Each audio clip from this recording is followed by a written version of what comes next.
All right, good morning and welcome to today's F.Y.I. live show. This is going to be a great show. I have the amazing Marilyn Sparks from Marilyn Sparks Agency joining me today. So Marilyn, thank you and welcome to the show. Good morning, thank you. Hey, is that your band playing? I take the fifth, not yet, but I'm working on actual custom theme songs for that too, for sure. But what I love about that intro, though, is every guest that I have on, because it is behind the scenes, I always see people dancing to it, which is great. So it's catchy. Yeah, exactly. So this is awesome. Hey, I appreciate you really coming on. I know we have a great topic today, really talking about getting back, once we're getting back into business, what are some of those liabilities that we're going to be discussing today. But first of all, for folks that don't know who Marilyn Sparks is, can you give us a little bit of background, who you are and your professional experience, and why are you the person to go to? Well, I've always been in finance. I started at a savings and loan. Of course, I did retail when I was in high school. But yeah, I've always been in banking, savings and loan, large national banks, real estate and commercial lending, and then moved in, was a housewife raising family for 16 years. It's probably my favorite job. And then I had the opportunity to get into healthcare on the business side of it. And that's where I actually learned health insurance. And then moved into the property and casualty side. And here we are. Oh, awesome. And I understand today, what are we going to be discussing today? Today, we're going to be talking about protecting your business from lawsuits. I hope it doesn't get scary for a small business owner to reopen during the pandemic. Where do we go? They hear conflicting stories or things that they need to do, and it is ever changing. But I want people to know that if you have a process, it can be simplified. So that's the goal today. I am an agency owner. I have many commercial clients that I consult with regularly.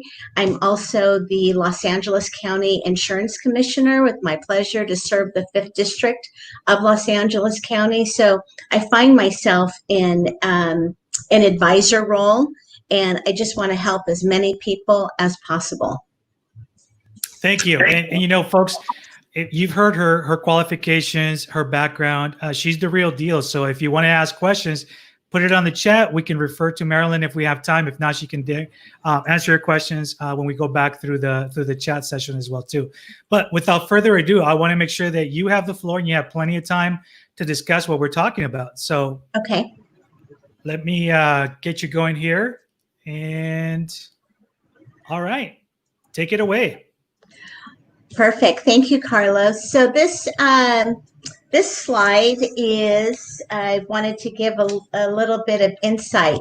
This is a transmission electron microscopic image of an isolate from the first U.S. case of COVID-19. That's for all of my nerd friends out there. So I want to just kind of show that out. The photo is by Colorado Public Radio, so thank you for that.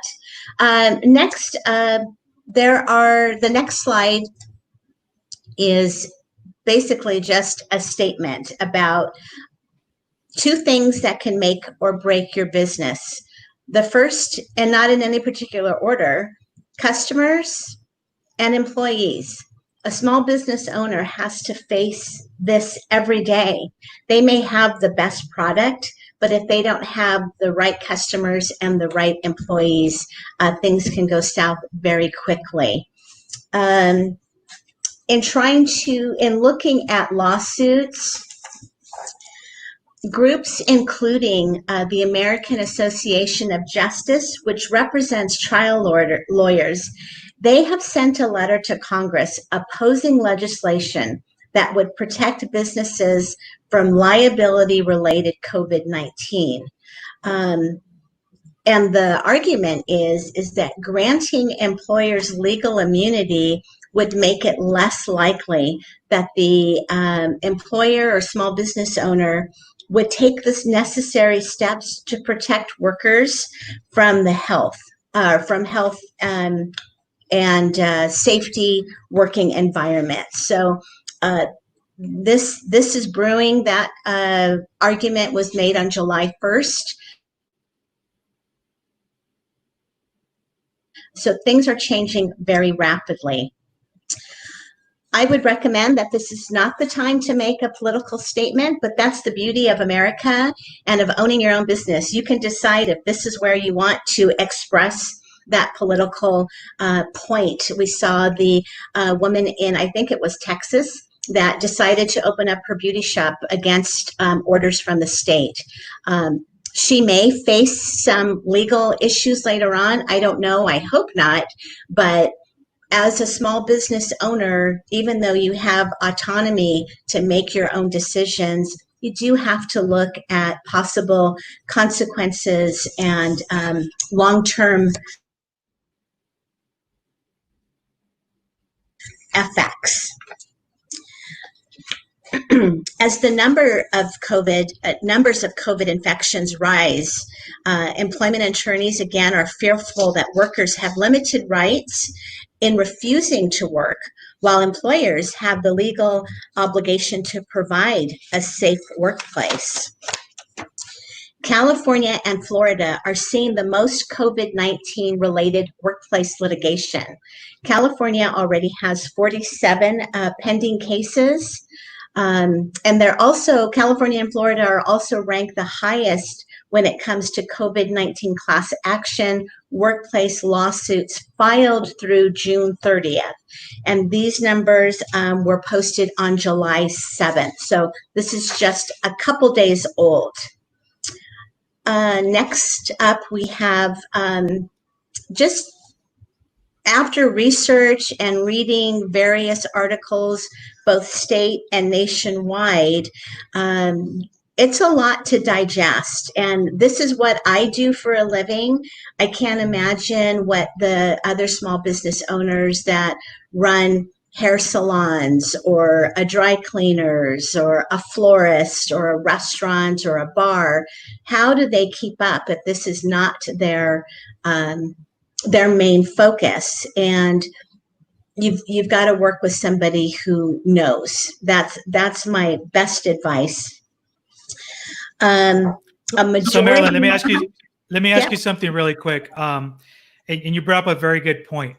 Insurance agents, I always compare them to like doctors, right? Once you find a good doctor, you want to stick with them and all of that, no matter what. So, and folks will travel miles to kind of keep the same level of service and the same level of care, which in this case is what applies to you too, from you and your agency. Share with us a little bit about maybe what you've dealt with your current clients that are kind of prepping themselves going through this too, because I know you personally and I know you care for folks, but I want also our audience to hear just what separates you from other insurance agents as well too. Well, I think the caring factor is definitely there. I always tell my clients, once you get a policy, you just don't get the paperwork and then put it in the file and leave it until next year. It's got to be an ongoing dialogue, and you have to have a relationship with your agent, with me, so that we can figure out the right path. A great example is I've got a couple of clients that had to reduce their staff during COVID-19. Some people worked from home. Some of their employees, they kept paying even though they weren't working, but through this entire safer at home order, they kept their people on the payroll, which was great. And so keeping them up to date on the latest workers' comp rate changes was able to help them conserve cash, save money, and look towards the future as far as what cash flow would look like and how they can continue with their business. So again, it's an ongoing relationship throughout the year, trying to fine-tune coverage as their needs change. And if the silver lining, one of the silver linings to this pandemic has been a heightened awareness and being able to stay in touch even more with my clients, which is always a treat for me. No, and I appreciate you sharing that. Folks, I got Marilyn on my speed dial, so I know that if I have any insurance questions, she's my go-to person, my main resource for that. And I just wanted to make sure that you guys were aware that she's not like your average agent. She's not really there to sell you a policy, but to sell you actually a long-term relationship with her, a caring relationship at that. So with that said, let's keep going with you sharing some of with your presentation as well. Perfect. Thank you. So Virginia, the state of Virginia was the first state to have a statewide standard. And it looks like Oregon will follow suit. In California, there is a state standard, and then there are counties.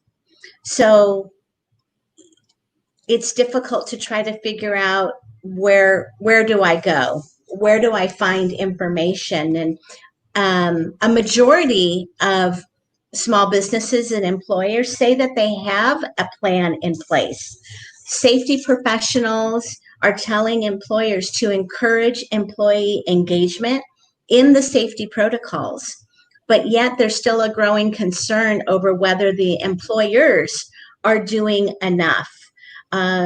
Recently, we saw Nevada hospitality unions that represent 60,000 workers filed suit against 3 casino properties alleging unsafe working conditions.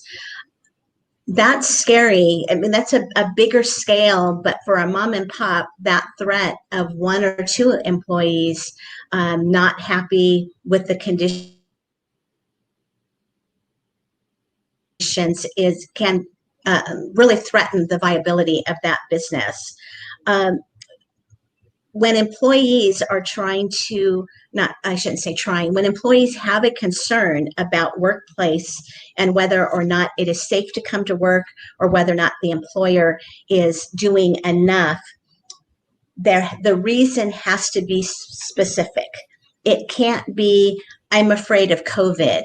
It has to be, I'm afraid of COVID because A, B, and C. And so if an employee refuses work, that makes them ineligible for unemployment benefits. So everybody's got to work hand in hand on this. On the next slide, we can see examples from Cal OSHA. You can go right to this website and pick your industry. Or try, if your industry is not listed, try and find one that most closely describes what you do. And there are general guidelines. It's a good starting point. The next slide is specific to Los Angeles County, but every county has their own standards. You can go on, again, pick your industry, and there's an appendix for a couple of dozen different industries, if not more, and pick the one, print it out, complete, and post on your door, entry door into your business, or near the entrance. where your clients and customers can see it, and then they can make a decision whether or not they want to frequent your establishment. The next slide shows a printout, and I've kind of circled when I did this presentation. That's dated June 28th. It's my understanding, I've checked it, there have been 2 updates to this since June 28th, and I think a third. So again, this shows you how fluid the situation is and how often as an employer you need to check these daily. The next slide is a really good example of some of the items that you can have for your business that is visible to just employees, visible to your clients, and or visible to both.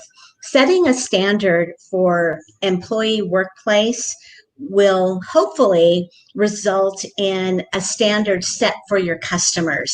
Customers will see the paces that you're willing to undertake, and hopefully that will prevent lawsuits or even questions about how you're running your business as far as this is concerned.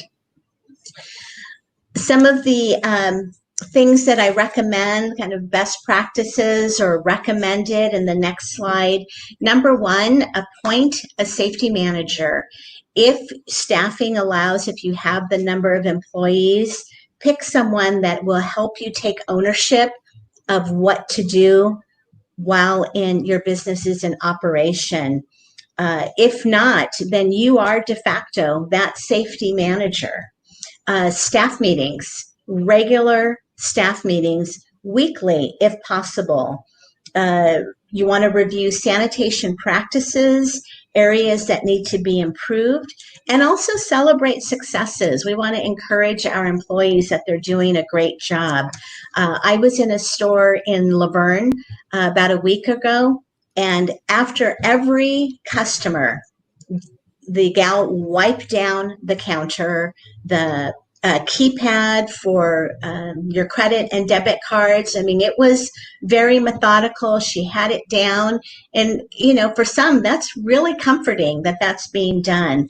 And in your staff meetings, you want to create an environment that an employee can say, hey, this isn't working, and not be afraid of backlash.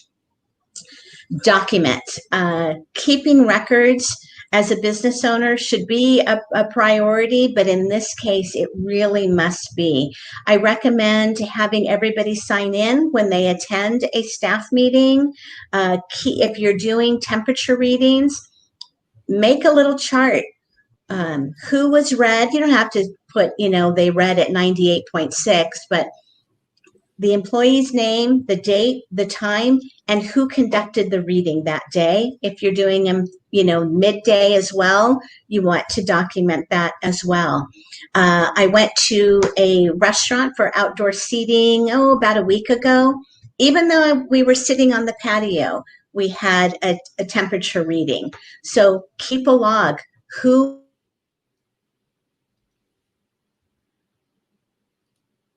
is doing the temperature checks on clients for certain shifts is set up.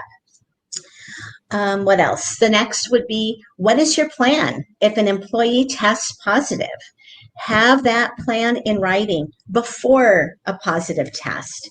Include a plan if your business dictates it, of how you're going to notify your staff, customers. What's the sanitation plan? Are you supposed to close for a couple of days? Have all of that now. Kind of like when your disaster planning, you know, you have your go bag, you've got phone numbers that you're going to call. It's the same thing for a business plan ahead.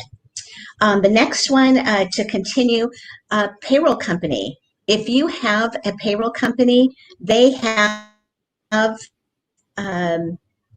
benefits, sometimes built in, sometimes they're an additional charge, but they can help you with updating your policy and procedure manuals as well as your employee handbooks, and they can include COVID-19 responses and plans. Great ones, and I'm happy to pass along their information. Insurance policy review. Again, just don't renew every year. Look at the policy with your agent. I want everyone to ask themselves 4 quick key questions. Number 1, do I have the right kind of coverage? Number 2, do I have the right amount of coverage? Third, am I getting the best value? And last, if the worst happens, am I covered? Ask yourself those 4. Next one is EPLI. It's Employment Practices Liability Insurance.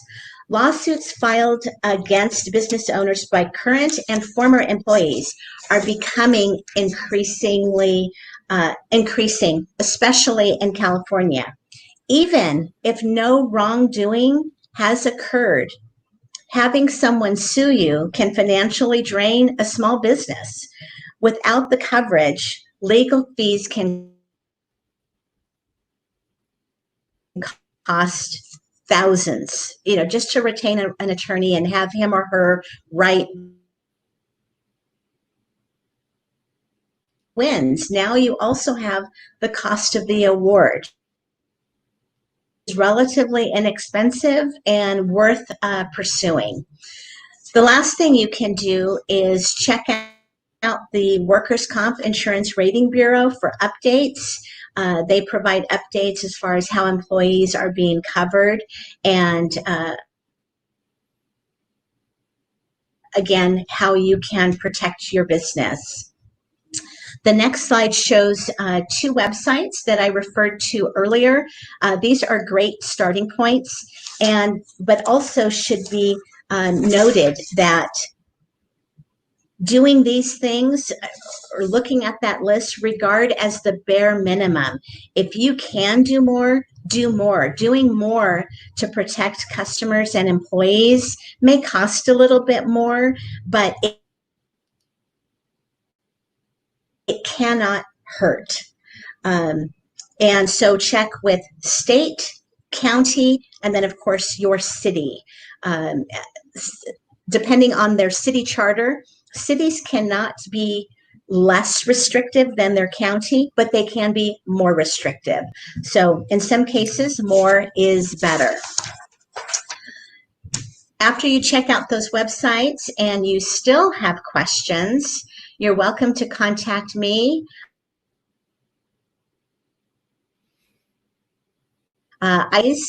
To look at your current policy. I'm happy to do a review for you, checking for gaps or overlaps in coverage, and I can make some recommendations on how to improve your coverage and protect your business. It's the American dream, and we want to protect that. So that next slide will show my phone number, email address, as well as my county office number. Yeah, and folks, I also have it scrolling down at the bottom of the screen. So if, like I said I know before, that was a lot of info. If I have you overwhelmed, Carlos. No, it's actually very helpful. I know that folks that are watching are very, very happy to hear some of this, because a lot of them are small business owners or medium-sized business owners, and they're very appreciative of the information you're giving them. I know that we are on a time frame and a time crunch as well too. So I wanted to make sure that you had enough time to at least cover the presentation on there and talk a little bit about that. Obviously, there's not enough time to cover more in depth with this, folks. So you've seen, and I'll put up again Marilyn's contact information on here. Make sure you write this down. Reach out to her. She'll be more than happy to go over your current policy and do recommendations. That's how I got started with Marilyn as well too. And I will tell you from experience, this is not a sales pitch. This is not an endorsement, but she will sit with you regardless of whether you're going to utilize her services or not. That's the kind of person and the kind of agent that you're dealing with Marilyn. There's no strings attached for you to sit down and talk to her, for you guys to have peace of mind and review a lot of this as well too. So I really appreciate you coming on board and sharing this with us as well too.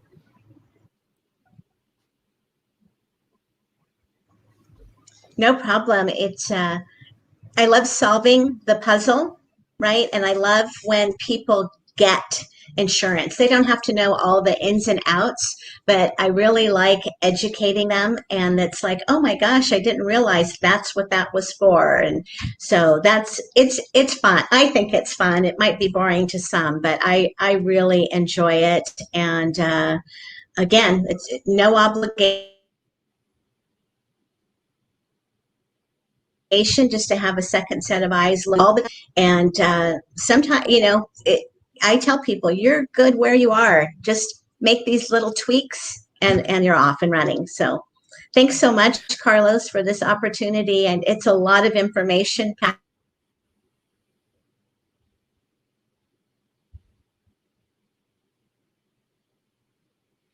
Yeah, and I think Marilyn just froze right now. So I want to thank you for your time. I want to thank you for your expertise. Thank you for coming on the show, folks. Again, her information is scrolling at the bottom. Take a moment to reach out to her, and like I said, just have a second set of eyes. Take a look at your policy, and if nothing else, you'll get to meet a new friend and have a great friend. So, folks, this has been Carlos Garcia, your host for F.Y.I. Live. I want to thank again Marilyn Sparks for coming on board and talking to us and enlightening us with a lot of great information. I wish we had more time, but we can also do another session and break down some of this stuff individually as well too. So thanks, Absolutely. Marilyn. Have a great weekend, and I appreciate you coming on board. Stay tuned. Bye.